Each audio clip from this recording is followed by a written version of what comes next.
ഞാൻ ചോദിക്കുന്നത് ഇപ്പോൾ കോൺഗ്രസിനോ BJP-ക്കോ മുഴുവൻ അങ്ങയുടെ ആത്മകഥയുടെ ഒരു പോർഷൻ കിട്ടില്ലല്ലോ.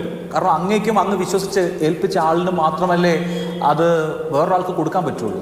അത് ഈ മോഷണം നടത്തുന്നവർ, ക്രിമിനൽ സ്വഭാവമുള്ളവർ എന്തൊക്കെ ചെയ്യുമെന്നത് ഇപ്പോൾ നമുക്ക് പറയാൻ പറ്റില്ല. ഏതായാലും ഈ വന്നിട്ടുള്ള കാര്യം ഞാൻ എഴുതിയതെല്ലാം എനിക്ക് ഉറപ്പിച്ച് പറയാം. രണ്ടാമത്തെ കാര്യം, ഈ നിങ്ങൾ ഈ പറയുന്നത് കേൾക്കുമ്പോൾ ഇതിൽ എൻ്റെ ഈ വസ്തുതയെ തോന്നിയേക്കാം, അങ്ങനെ തോന്നാം. അത് ഈ പറഞ്ഞതിൻ്റെ അപ്പോൾ അങ്ങയെക്കുറിച്ച് അങ്ങേക്ക് മാത്രം അറിയാവുന്ന കുറേ വിവരങ്ങൾ ഈ പുറത്തു വന്ന പുസ്തകത്തിലുണ്ട്.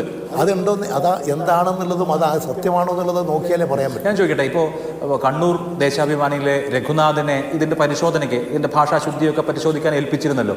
രഘുവിനെ പിന്നെ വിളിച്ച് ചോദിച്ചോ എങ്ങനെയെങ്കിലും പോയിട്ടുണ്ടാവുമോന്ന്? രഘുവാന്ന് നിങ്ങളോട് ആര് പറഞ്ഞു? അല്ല, ഞാൻ ചോദിക്കുകയാണ്. അങ്ങനെയാണ് പുറത്ത് വാർത്ത കണ്ടത്. രഘുവാണെന്ന് നിങ്ങൾ ഐഡന്റിഫൈ ചെയ്യുന്നതിൻ്റെ അടിസ്ഥാനത്തിൽ അങ്ങനെയാണ് കേട്ടത്. ഞാൻ ഒരാളെ അതിന് ചുമതലപ്പെടുത്തിയിട്ടുണ്ട്. അദ്ദേഹത്തോട് നിങ്ങളിൽ നിന്ന് എങ്ങനെയെങ്കിലും ഇത് പുറത്ത് പോയിട്ടുണ്ടോ? അയാൾ ഇന്നലെ ഇവിടെ ഇല്ല, അയാൾ 2 ദിവസം ഇവിടെ ഉണ്ടാകില്ല. അയാൾ വന്ന് അങ്ങനെ അദ്ദേഹത്തിൻ്റെ വിഷയത്തിൽ പ്രാഥമികമായി അദ്ദേഹം അങ്ങനെ വഞ്ചിക്കുകയോ ചതിക്കുകയോ ചെയ്യുന്ന ആളല്ല. വിശ്വാസമുള്ള അങ്ങനെ സംഭവിക്കാൻ അദ്ദേഹം ചതിക്കുമെന്ന് പ്രതീക്ഷിക്കാൻ നിർവാഹമില്ല. ഇനി അദ്ദേഹത്തിൻ്റെ കൈവശമുള്ള ഈ റെക്കോർഡുകൾ ഏതെങ്കിലും തരത്തിൽ പുറത്ത് പോയിട്ടുണ്ടോ, മോഷണം പോയിട്ടുണ്ടോ, ഏതെങ്കിലും തരത്തിൽ തട്ടിപ്പ് നടത്തിയിട്ടുണ്ടോ, ഏതെങ്കിലും തരത്തിൽ വഴിവിട്ട് ആരെങ്കിലും കൈവശപ്പെടുത്തിയിട്ടുണ്ടോ എന്നുള്ള കാര്യങ്ങളൊക്കെ ഇനിയുള്ള പരിശോധനയിൽ അറിയും. അതുകൊണ്ടാണ് അദ്ദേഹത്തോട് അങ്ങ് ചോദിച്ചോ? ഞാൻ ചോദിച്ചു. അദ്ദേഹത്തിന് ഇപ്പോൾ പ്രാഥമികമായി അങ്ങനെ പോയതായിട്ടുള്ളൊരു കാര്യങ്ങൾ അദ്ദേഹത്തിന് പറയാം. അദ്ദേഹം DC-ക്ക് കൊടുത്തിട്ടില്ല. അദ്ദേഹം അത് അദ്ദേഹത്തോട് ചോദിക്കാൻ ഇരിക്കുകയാണ്. നിങ്ങൾ കൊടുത്തിട്ടുണ്ടോ, എങ്ങനെയാണ് കൊടുത്തത്, ഇത് അവരെ കൈവശം കിട്ടിയത് ശരിയാണോ എന്ന് കൂടി വെരിഫൈ ചെയ്യണം.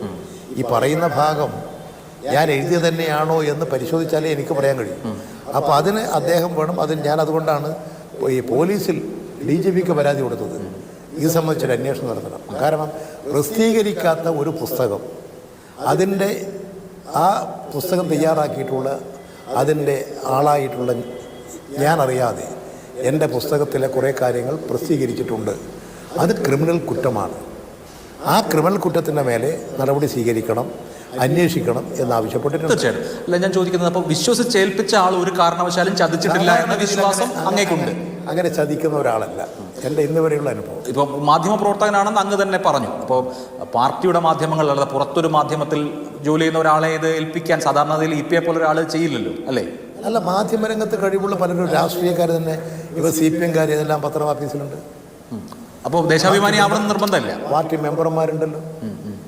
അതുകൊണ്ട് അവരവിശ്വസിക്കേണ്ട കാര്യമുള്ള വ്യക്തിശുദ്ധിയാണ്.